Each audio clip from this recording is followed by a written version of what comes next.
여러분 안녕하십니까? 채널K 뉴스입니다. 북한에 대한 초강경 대북 제재 법안이 어제 연방 상원에서 만장일치로 통과됐습니다. 자금줄을 차단하고 북한에 도움을 주는 어떠한 단체나 개인도 강력 제재하도록 했습니다. 연방상원이 어제 본회의를 열고 북한에 대한 초강경 대북 제재 법안을 통과시켰습니다. 법안은 마르코 루비오 상원 의원 등 참석 의원 96명 전원이 찬성해 만장일치로 가결됐습니다. 이 법안은 역대 대북 제재 법안 가운데 가장 강력하고 포괄적인 것으로 평가되고 있습니다. 대북 금융과 경제 제재를 강화하고 핵과 미사일 개발, 사이버 공격 능력 향상, 북한 지도층 사치품 구입 등에 쓸 수 있는 달러 등 경화를 획득하기 어렵도록 자금줄을 전방위로 차단하는 내용을 담고 있습니다. 특히 북한은 물론 북한과 직접 불법 거래를 하거나 북한의 거래를 용이하게 하는 자 또는 도움을 준 제3국의 개인과 단체 등으로 제재 범위를 확대하는 내용도 포함하고 있습니다. 단체에는 외국 정부 자체는 포함되지 않았지만 외국 정부의 하부기관이나 국영기업 등은 포함됩니다.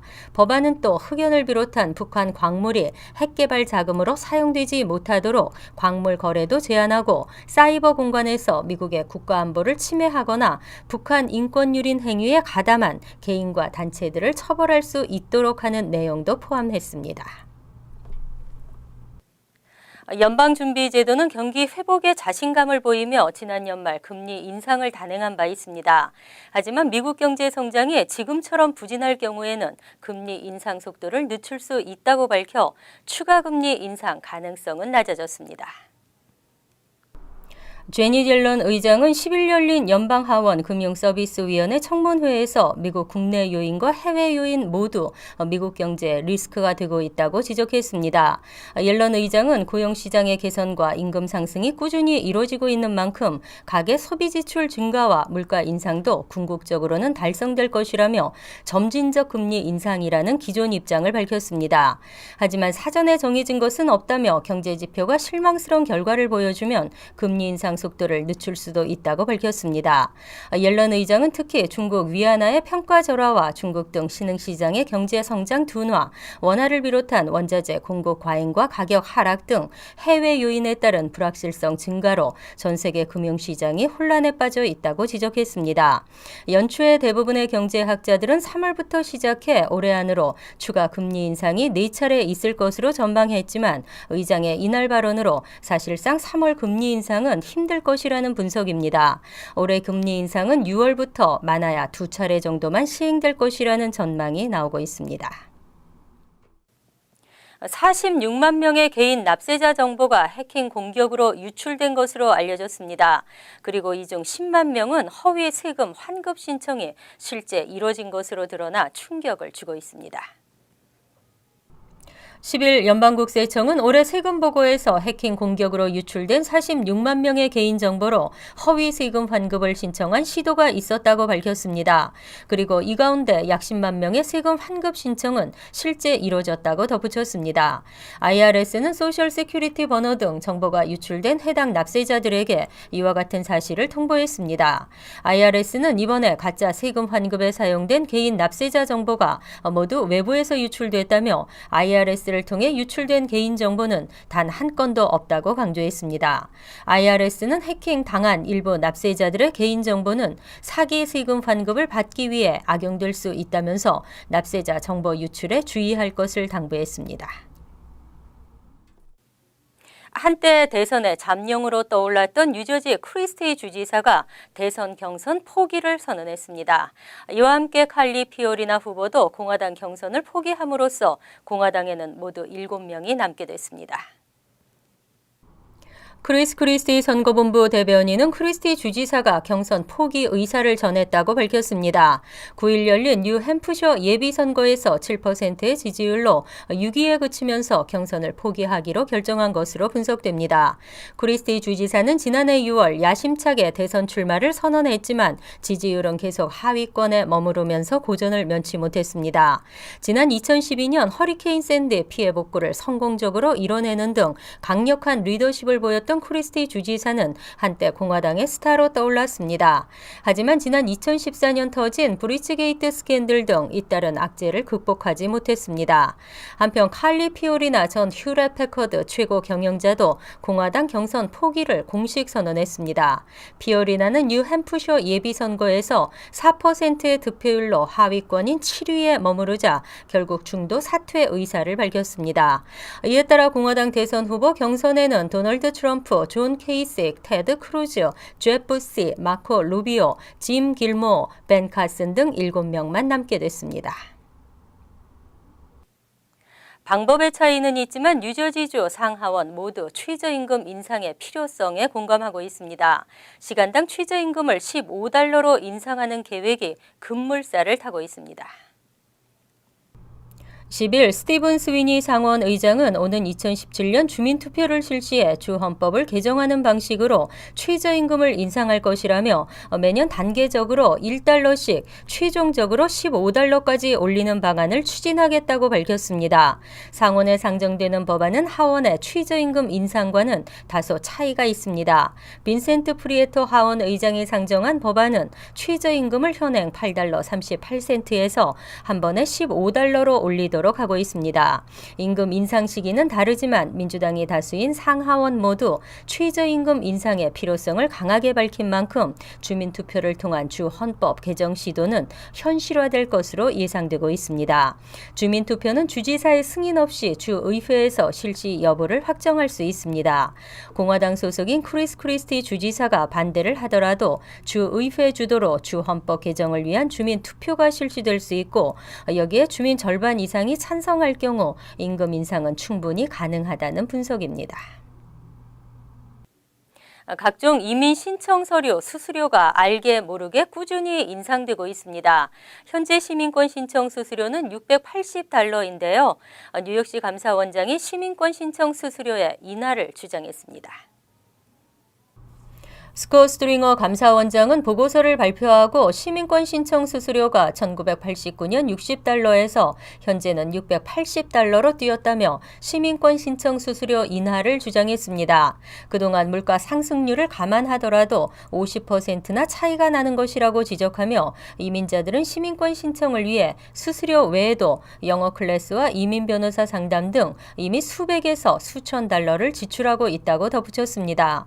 스트링어 감사원장은 수수료가 높아 시민권을 신청하지 못하는 것은 뉴욕시가 추구하는 가치에 어긋나는 것이라고 밝혔습니다. 수수료가 인하되면 현재 자격을 갖춘 67만여 뉴욕 시민들의 금전적 부담을 줄일 수 있다는 주장입니다. 하지만 보고서는 각종 수수료가 이민서비스국의 전체 예산 중 95%를 차지하고 있는 만큼 수수료 인하에 필요한 연방의회의 지지를 이끌어내기엔 역부족이라고 지적했습니다. 스트링어 감사원장은 종업원의 시민권 신청 수수료를 지원해주는 업체에 대해 세액 감면 혜택을 제공하는 것도 한 가지 방법이 될 수 있다고 제안했습니다. 던킨도너츠가 비과세 품목에 판매세를 부과한 사실이 밝혀졌습니다. 이로 인한 부당 수익이 뉴욕에서는 $10,000, 뉴저지에서는 $400만 달했습니다. 맨해튼 펜스테이션점과 뉴저지주 루트 46 이스트의 포트리점 등 12곳 이상의 던킨도너츠는 지난 3년간 비과세 품목에 판매세를 붙인 것으로 나타났습니다. 뉴저지주 버겐 카운티 지방법원에 제기된 집단 소송 소장에 따르면 던킨도너츠는 지난 3년간 약 $1,400만 부당 이득을 챙긴 것으로 알려졌습니다. 병에 든 무가당 물이나 그라운드 커피, 포장된 커피빈 등이 주 품목이었고 던킨도너츠 측이 불법으로 취득한 금액은 뉴욕 매장에서는 $10,000, 뉴저지주에서는 $400만 달했습니다. 이번 소송의 담당 변호사는 던킨도너츠 측이 이와 같은 사실을 불법임을 알면서도 반복적으로 판매세를 부과하며 고객들을 우롱하고 고객들이 항의할 경우 환불해주거나 할인해주는 행위로 이를 덮으려 했다고 말했습니다. 이에 대해 던킨도너츠는 성명을 통해 뉴욕과 뉴저지에서 운영되는 1,000개 이상의 매장은 개인 소유의 프랜차이즈 매장이기 때문에 업주들이 비과세 품목과 과세 품목의 차이를 제대로 인지하지 못한 것 같다며 철저한 교육을 실시하겠다고 해명했습니다.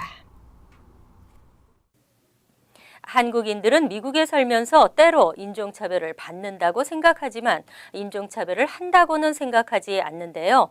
단일 민족이라는 의식에 근거한 한국인들은 타인종 이웃을 선호하지 않는 것으로 조사됐고 인종적 관용도에서 하위 수준을 나타냈습니다. 워싱턴 포스트는 지난 9일 스웨덴의 월드밸류 서베이가 조사한 80개 나라의 인종적 수용도 및 화해 정도 결과를 보도했습니다. 이에 따르면 한국은 7개 등급으로 나뉜 관용도 단계에서 6단계에 머물러 최하위권에 그쳤습니다. 일본의 3등급이나 중국의 4등급과 비교해도 훨씬 낮은 수준입니다. 미국과 캐나다는 스웨덴과 핀란드, 호주와 영국, 브라질, 아르헨티나 등과 함께 타인종에게 가장 우호적인 1등급 국가 군에 포함됐습니다. 최악의 7등급 인종 차별 국가로는 인도와 버마가 꼽혔고 이집트와 사우디아라비아, 이란과 인도네시아 등이 한국과 함께 6등급에 포함됐습니다. 신문은 한국이 부유하고 교육 수준이 높으며 평화와 윤리를 존중하는 나라지만 3명 중 1명 이상의 한국인은 타인종 이웃을 원하지 않는다고 대답했다고 밝혔습니다. 또 이와 같은 원인으로 단일 민족이라는 특유의 정체성과 일본과의 오래된 긴장 관계, 동남아시아인들의 유입이 영향을 준 것으로 보인다고 덧붙였습니다. 월드리포트입니다. 가래로 막을 걸 호미로 막는다는 속담이 있습니다. 자신의 잘못을 인정하고 사과하면 될 것을 끝까지 우기다 망신살이 뻗친 경우인데요. 하지만 인터넷 신상 털기가 지나치다는 지적이 일고 있습니다. 상하이 지하철에서 한 여성이 주변 승객들과 말다툼을 벌입니다. 여성이 손에는 닭발봉지가 들려 있습니다. 먹고 난 뼈를 바닥에 버리다 승객들과 다툼이 벌어진 겁니다.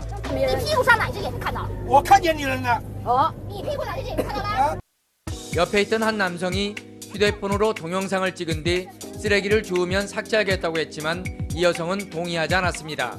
这个视频我可以删掉的，我不会发的，但是他的态度还是非常激烈，是说你拍好了谁怕谁。 결국 동영상은 공개됐고 네티즌들이 신상 털기가 시작됐습니다. 이름은 물론 직업이 바이올린 선생님. 심지어 지난 2012년도에 한 방송사의 선보는 프로그램에 출연한 사실까지 밝혀졌습니다. 중국이 SNS인 웨이보에는 이 여성의 이름을 도용한 사과의 글도 올라왔습니다. 这2天呢，我觉得呢，有一些冒充我的人在网上面注册我的名字呀，等等之类。 동영상이 인터넷을 뜨겁게 달구자 유력 방송사들도 앞다퉈 보도하고 있습니다. 여성은 점심 먹을 시간이 없어 지하철에서 간식을 먹었을 뿐 잘못이 없다는 입장입니다. 공중 질서를 지키지 않은 사람을 공개 망신 주는 게 맞는지, 지나친 신상 털기가 사생활 침해는 아닌지 중국에서는 지금 찬반 논란이 뜨겁습니다. 월드리포트 고주룡입니다. 간추린 소식입니다. L전철의 장기간 운행 중단이 예상됐습니다. 카나시 터널은 허리케인 샌디로 큰 피해를 입어 보수를 위해 장기간의 공사가 필요하고 이를 위한 충분한 사전 계획을 위해 메트로폴리탄 교통공사는 공사 시기 연장을 고려 중입니다. 기존 2017년에서 2018년으로 1년 연장될 것으로 보입니다. 한편 L전철을 통해 브루클린과 맨해튼을 오가는 승객은 하루 30만 명에 달해 장기간 공사가 진행될 경우 상당한 불편이 초래될 것으로 전망됩니다. 롱아일랜드 나소 카운티, 서포 카운티 경찰국이 공개한 자료에 따르면 지난 2014년 말 기준 이 지역 주민들의 총기 허가가 총 10만 7천여 건인 것으로 나타났습니다. 헌팅턴 스테이션 타운은 3천 건의 허가증이 발급됐고 인근 헌팅턴 타운도 2천 건의 권총 허가증이 발급됐습니다. 또 주민 100명당 권총 허가증 발급 비율을 따졌을 경우 오션비치 지역은 주민 5명 중 1명이 권총을 소지하고 있는 것으로 드러났습니다. 미니마우스, 쿠키몬스터, 프로즌의 올라프 등 캐릭터 의상을 입고 관광객들과 기념 촬영을 하는 캐릭터들이 강제로 팁을 요구하다 체포됐습니다. 지난 7일 이들은 한 남성과 사진을 찍은 후 팁을 주지 않고 떠나는 남성을 쫓아가 팁 $20를 요구했습니다. 하지만 남성이 거부하자 이들은 길을 막아섰고 남성이 마지못해 $10를 주는 과정에서 경찰에게 발각됐습니다. 뉴저지 모리스 카운티 펄스페니에서 한인 40대 남성이 음주운전으로 교통사고를 내 체포됐습니다. 경찰에 따르면 지난 1월 31일 새벽 1시 52분쯤 펄스페니 1540 루트 45번 동쪽 방향 인근 도로에서 플로햄파 거주 46세 추모 씨가 우측 갓길 가드레일을 받는 사고를 일으켰습니다. 목격자의 신고로 경찰이 출동했고 신문을 하던 중 추 씨의 음주 사실이 드러났습니다. 추 씨는 음주운전, 난폭운전 혐의 등 총 4건의 혐의로 기소됐습니다. 환율과 증권 소식입니다.